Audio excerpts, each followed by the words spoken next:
What's going on, everybody? It's the man behind the mic, Cool Titanium 68, and as a little bit of a disclaimer for today's video, I did not realize that my camera angle was a lot farther down than it was, so you're going to be seeing a lot of my bike for today's video at Arbor Hills. I didn't realize that, so I am very sorry about that. But like outside of that, it's just gonna be a fun video. Hope y'all like it. Let's roll the intro.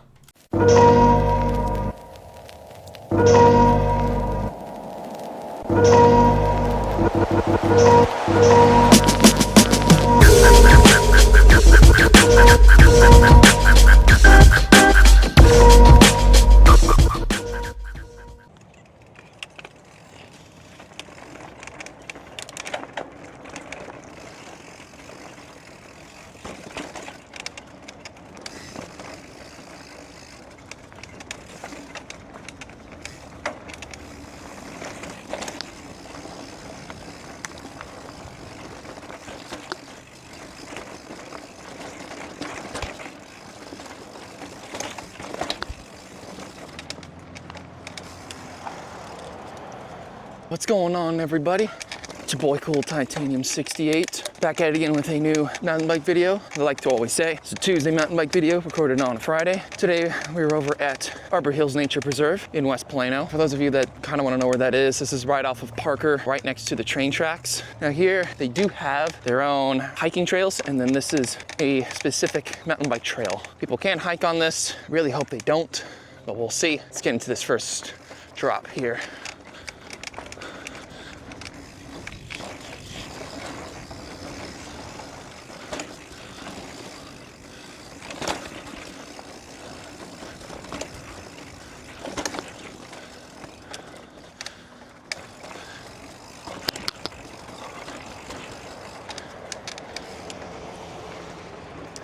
Now today we're gonna do 2 laps here at Arbor Hills. That is because this is a significantly shorter trail. If you guys haven't read the announcement I posted on Thursday, the 3rd, if you guys didn't see that, I said it was gonna be a significantly shorter video. Reason for that is this trail is about 2.5 miles. It's not a long trail. I normally come here on Tuesdays because it opens at 11 a.m. every day outside of Wednesdays. And I can finish this in about 20 minutes. Now, mind you, I also have music on when I'm doing this normally, so that's why I can go faster. No excuses, it's just music helps me to pay attention a little bit more, but it will be a little bit of a shorter trail. So we're gonna do 2 laps here instead of 1 lap like what we would at North Shore and at Irwin the past 3 weeks. Now, the other upside is that today we have 2 new things going on for this video. Number 1, you can probably tell, we've got a new angle. Woo. Let's get down here. The one thing I was waiting for my birthday, at least last Friday, when this video was recorded on the 27th, was cards from my grandmother and cards from my uncle. My grandmother, she always gives me a $200 check. That's just how she does birthdays and Christmases. And then my uncle usually gives me a $50 Amazon gift card. And that's what I did, put the Amazon gift card on. And since I'd got a new phone, I went and bought a new USB-C to USB-A cable. For those of you that are kind of like, what the hell is each one? USB-C is what's been on the iPhone 15s and older, much longer, well, wait, no, 15s and newer. Sorry, not older. And then Samsungs have been on for many years before that. And let's master this second drop here. Woo.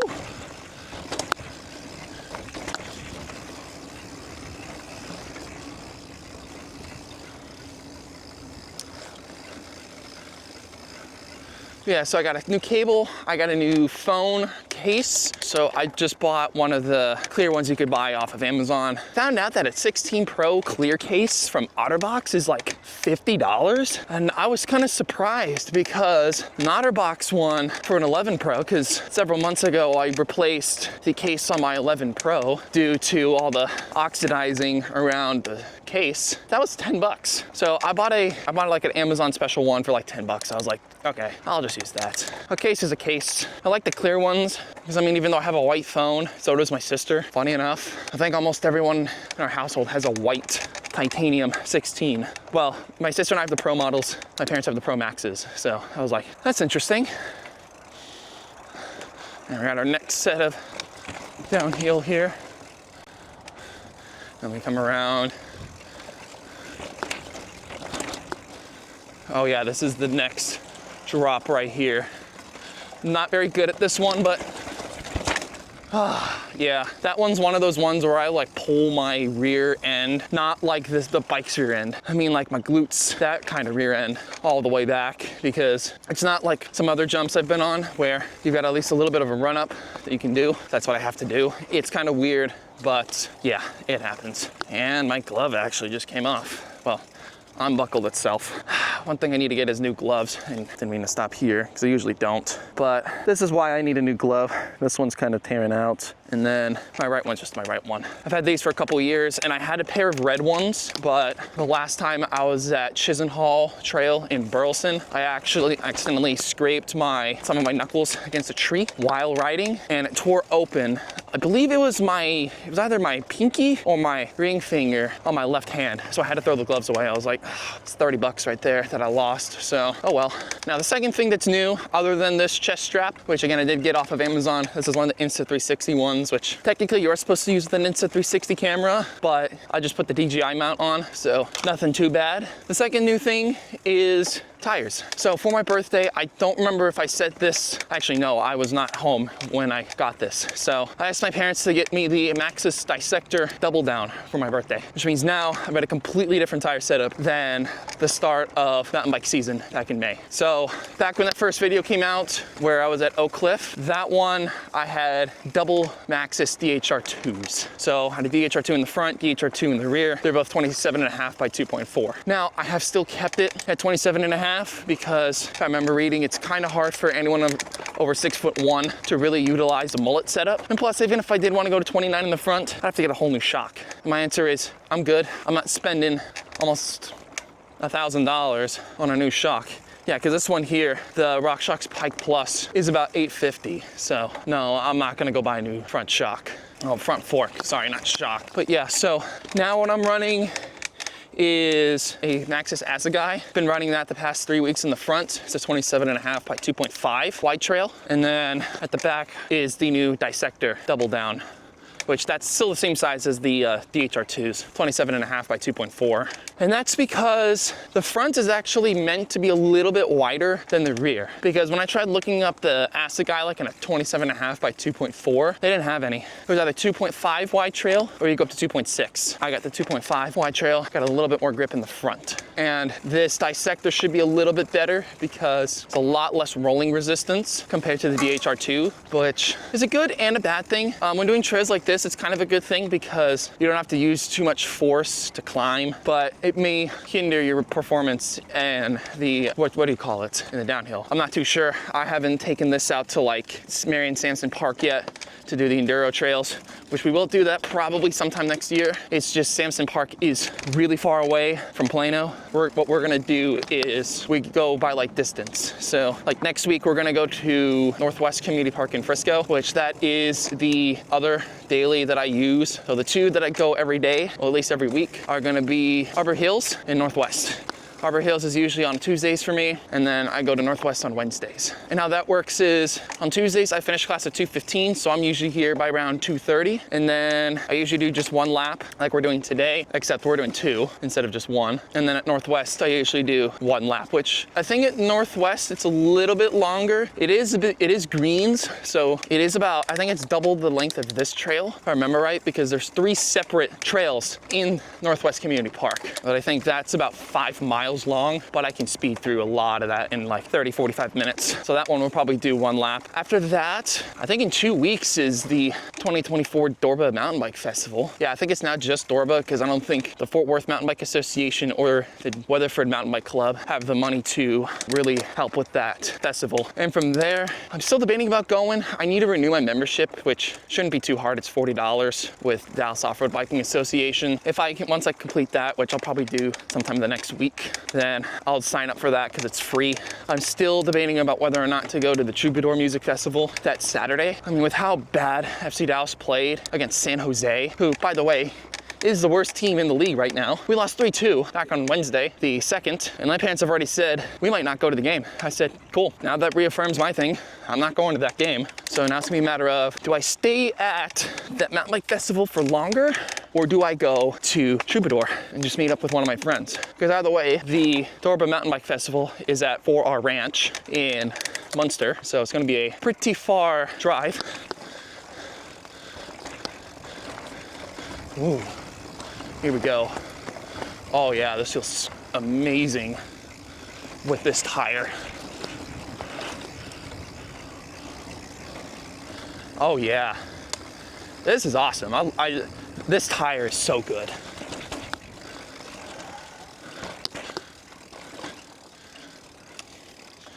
That tire is so good. As I was saying, I think the plan is I'm definitely gonna go to that trail. Well, I'm definitely gonna go to the Arbor Mountain Bike Festival. What I'll do afterwards, I'm not sure. If my friend Seabass still needs a ride, then I might ask him, hey, can I come over to your place, take a shower, we'll get something to eat, and then we'll go up to that music festival together. If he says, yeah, that's fine, I'll do that, take a shower, and then we'll both go to that music festival straight from there, and then I'll just go down to my house. We'll be good. Not this one. Let's do it the next lap for that. We'll see how that goes. Outside of that, I think we've got Wednesday's video coming out, so that will be about Interstate 35, which should be a lot of fun because I rewrote that script and it is long AF. There's so many projects that have been a part of I-35 in DFW. Now, the reason why we stick to DFW is because there's a much larger project called My-35, which widens I-35 through the state of Texas to, I think it's 6 lanes at least. So it's one of those things that, yeah, there's so many smaller projects on, but collectively it is part of that My-35, and it is a part of the Texas Clear Lanes Initiative as well, which we will discuss that in a later video in general of what Texas Clear Lanes is. It's probably gonna be a good while just because we have so much stuff. But one thing I found out is that US Highway 287 is being looked at to be upgraded to an interstate. I don't know what interstate that would be because that sits between between the future I-27 and I-35. So I don't know, could that be 29 or 31? Maybe. That'd be an interesting thing to see. Because right now, if that's already being studied as a new interstate, that's gonna bring 3 highways. Wait, is it 3? No, actually 4 new interstates to the state of Texas within the next 20 years, maybe. I think 287 would probably be 25, 30 years. We've got I-27 that's being built all the way from the Panhandle kind of down to the oil fields out in like far west Texas, where like San Angelo is in that area. We've got I-69, which is being built all the way up from Michigan. And in Texas, it's gonna pretty much stay through southeast Texas. So I don't remember if it's gonna go through Houston or not, but there will be a few things that'll go up to, we'll go down to the Brownsville and Rio Grande Valley area. And then of course we have I-14, which will start at the same place where I-27 is and will end. It's gonna go all the way through central Texas and ending up, I think, at the port of Savannah, Georgia. So now you've got a direct path from Dallas to Georgia. Should be pretty cool. I forgot how far I-27 is gonna go up, so I'll need to look at that. And then for Interstate 20, I mean, I kind of did say something. I don't think I've said anything about it because I was doing the research last week, or at least earlier this week. I think in about 2 or 3 weeks, 2 weeks, we're gonna talk about I-20. And for that one, I mean, I believe there's only 2 projects going on, which is the Southeast Connector, which is the interchange for I-20, US 287, and Interstate 820. And then right now there's a corridor study from I-20 just on the east side of where the Southeast Connector ends, going all the way through to Grand Prairie. So that one will be an interesting thing because that does need to be expanded. When I lived in Arlington and I worked at MoneyGram Park, which is off of Walnut Hill and 35 East, I would usually just take Loop 12 all the way down, and then I think it's 429 is the spur that connects Loop 12 to I-20. I would take that all the way down to I-20 because I'm like, well, I don't want to take 183 to 360 because even at like 2 o'clock, 360 is still pretty backed up. But now I've learned I-20 gets backed up at that time. So it's like, okay, well, that does need to be expanded. What'll happen afterwards, we don't know. We're gonna get the second lap in. Get this down here.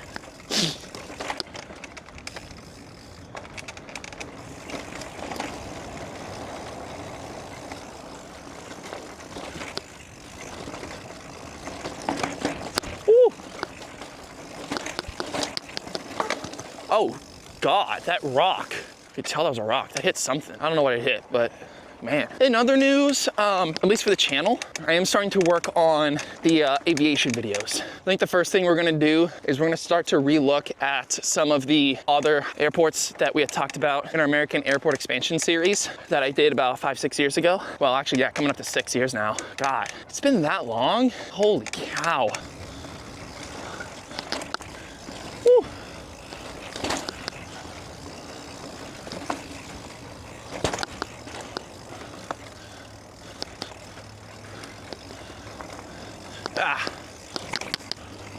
It's been about, 5 or 6 years since I last put a lot of effort into this channel. I mean, there were some times back in 2020 and 2021 where I was streaming games, especially in 2020, because at that time I had just built the PC that I use now for editing. I now finally have started putting it to use because my parents were like, oh, we're gonna recycle. Blech. Holy cow, recycle. What am I, the duck from Looney Tunes? No, I'm not. But as I was saying, my parents wanted to recycle both of those computers. So my mom had her old computer from oh God, this was from 2010, I think. I mean, this was it had an i5 3420 in there. I know that because I tore it apart once. But yeah, it's an old PC. And first I was like, ooh, I'll repurpose it as a router. But now I don't have a hard drive because of reasons. I'm gonna say very confidential, don't wanna say. So I took my computer, brought it back upstairs, and I don't really use it for gaming because I need to focus on school. I use that mainly for schoolwork and video editing, which now that I think about it, if I'm gonna do 4K content, well, number one, I'm gonna need a new SD card. I got a 128 gigabyte SD card, but for an hour and a half ride, split onto two clips from DJI at 1080p 30 FPS, that's still a 40-ish gigabyte video without even looking at, without even editing. That's why I'm I don't remember how much of an increase in file size 60 FPS will bring me, but I think 4K will quadruple. I don't know, well, I know 4K is quadruple the size of 1080p, but I don't remember if it's quadruple the file size. Let's get this drop. Whew.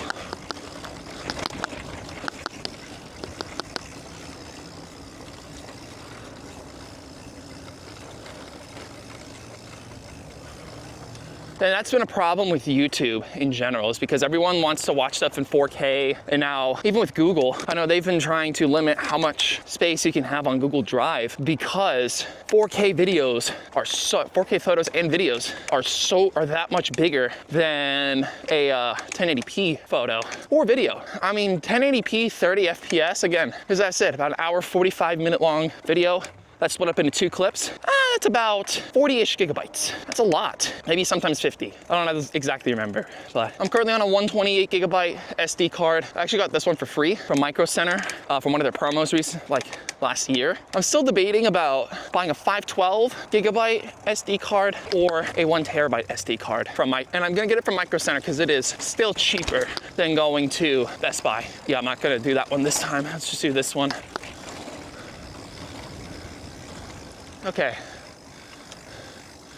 So from Micro Center, a 512 gigabyte SD card from the Micro Center brand is about $43 for one card. There's no special for two, it's just one, which is honestly, it's not that bad compared to Samsung's 112 gigabyte one, which yeah, it's only about $2 more because it's on sale, like the Micro Center one. But then for the 1 terabyte, it's $100 from Micro Center or I think it was $120 from Best Buy to get Samsung's 1 terabyte thing.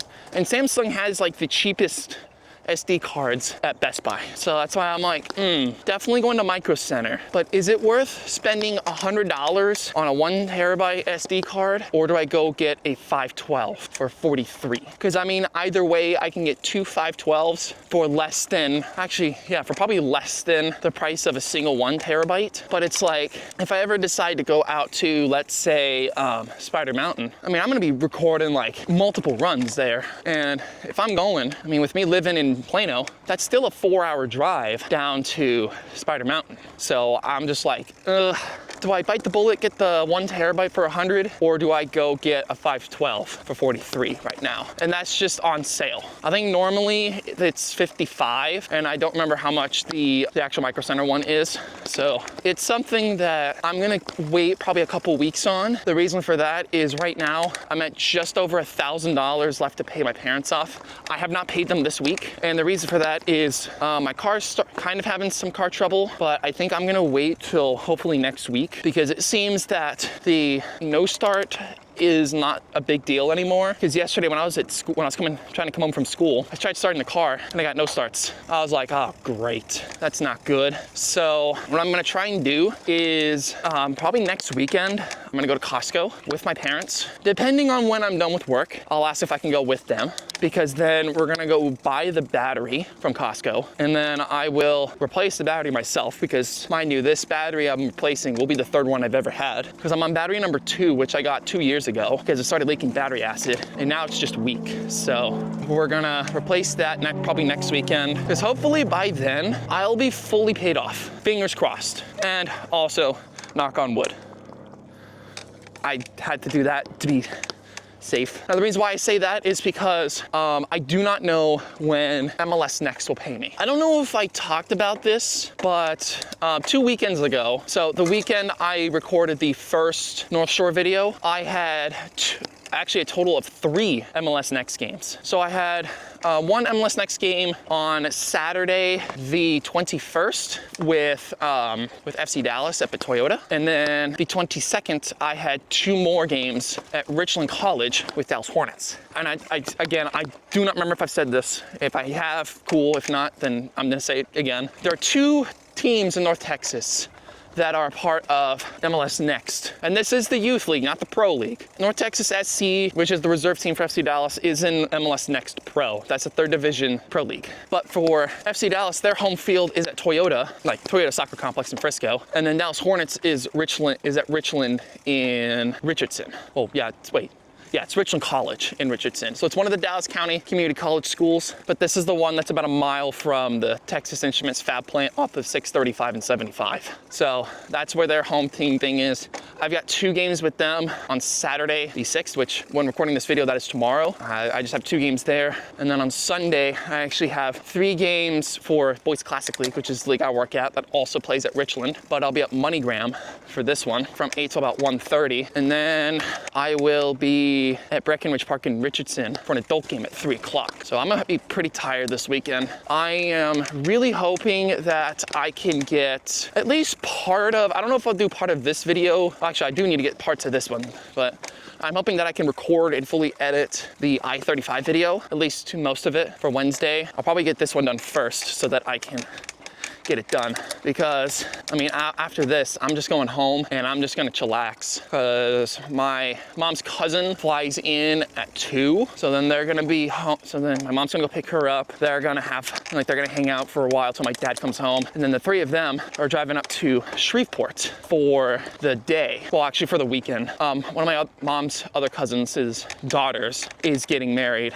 this weekend. I think her other daughter is getting married in this like first week of December. So there's time. There is a lot of time to myself. Hopefully I can get the editing all finished up, and maybe I might get to work on doing some of the American Airport Expansions reevaluation videos, because eventually we'll start looking at some other airports. And we mainly stay in the US because the US is just that big. The United States is about the size of Europe. It's that big. And Texas is bigger than like 90% of the countries located in Europe.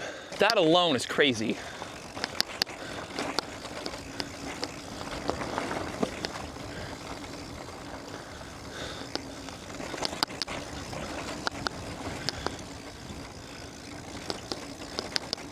We got one more turn here before we kind of have to pull the brakes on.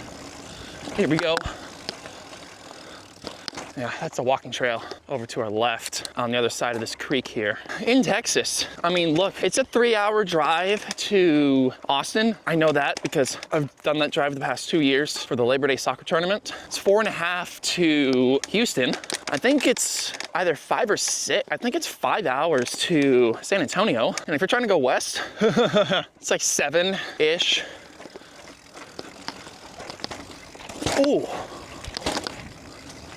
I did not push down there. That was my fault. But yeah, so it's about 7 to 8 hours from Dallas to Lubbock. I think it was 7 hours because it was about 3 to 4, because it's about 10-ish hours to Taos. Well, to Angel Fire actually, because it's another 45 minutes from Angel Fire, New Mexico, which really good starter place for skiing, but also a really good place for mountain biking. I would like to go there. It's just money and time are what's affecting that. But yeah, it's a far drive from there. I'd bet that going to Lubbock, probably about 5 or 6, going straight off the 380, I think. Never been to Lubbock, and I don't know anybody that would actually invite me to Lubbock on purpose. And I don't go to Lubbock for no reason. And those are pretty much like the biggest towns. Then there's El Paso, which that, if I remember right, is 8 hours, I think, because one of my friends, his family's lives in El Paso. He lives in Colorado Springs now, but he would regularly make the drive from Arlington to El Paso. And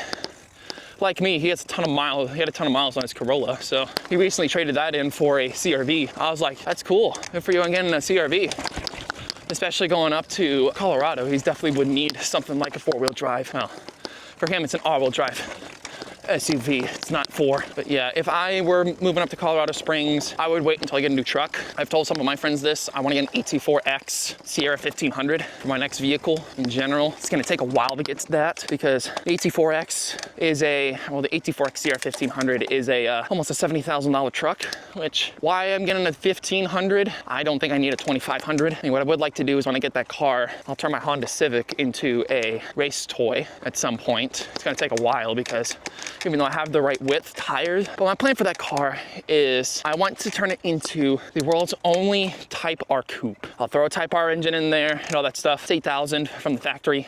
And you get a engine, wiring harness, and engine computer. Then I'll get like some of like the body styling for it too, like the Type R front bumper. And I'll put the Type R stickers on there as well, except I'm gonna try and put like a coupe chrome things on there too, because why not? But there's a lot of stuff I would have to do, and it'll probably cost me about 5 figures to do all of it. And there we go. That is Arbor Hills for you.